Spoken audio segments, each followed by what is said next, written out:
Hello and welcome back to Shakesyear. We're still working on King John, and today we get to hear from somebody other than Constance. We get to hear from Cardinal Pandulph in Act 3, Scene 3, as it is known in the folio, Act 3, Scene 4, as it is known in other places. So most of the beginning of this scene was Constance being very sad with the situation. England and France have gone to war again because King John didn't support the correct archbishop and then got excommunicated, and then the King of France was told that he had to enforce King John's excommunication. So the marriage between Lady Blanche and Louis the Dauphin is also kind of in question because she's King John's niece, so her loyalties are now split between the two kingdoms. They went to war. King John captured Arthur and basically told Hubert to take care of him without, well, he did. He said take care of him.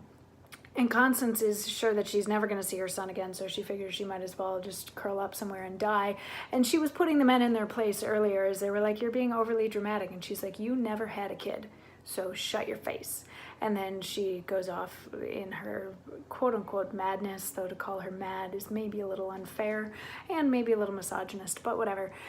She goes off, and the King of France goes after her because he's afraid of what she might do. So now Cardinal Pandulph and Louis the Dauphin are left on stage, and Louis decides that he's going to play the Debbie Downer because he's also upset that his marriage or potential marriage to Lady Blanche of Spain is now in question because he thought that she was really pretty, and he was fine with that. So he's like, oh, woe is me, woe is me. And Cardinal Pandulph is sort of like, no. Things are always darkest right before the dawn, is basically what he says. He doesn't say that exactly, but he does bring in a couple of other metaphors about how things tend to be really, really bad right before they're going to be good, and how fortune looks at people really, fortune gives a lot of side eye right before she gives you exactly what you want, kind of a thing. And Louis is like, no, I don't see anything good potentially coming out of any of this at all. Like, what are you talking about? And Pandulph is like, your mind is all as youthful as your blood. Now hear me speak with a prophetic spirit.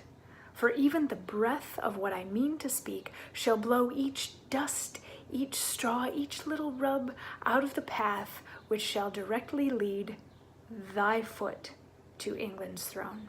And therefore mark, John hath seized Arthur, and it cannot be that whiles warm life plays in that infant's veins, the misplaced John should entertain an hour, 1 minute, nay, one quiet breath of rest.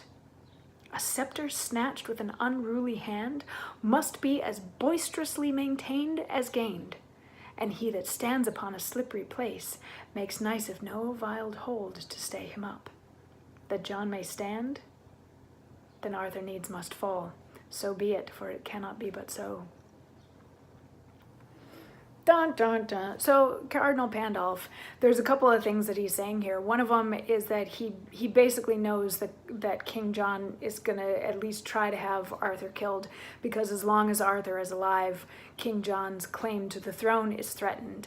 But he takes that one step further and says, all of this that's about to happen means that you, Louis the Dauphin, are going to become King of England. So you think that things are bad now because you're not going to be able to marry Lady Blanche, blah, blah, blah, blah.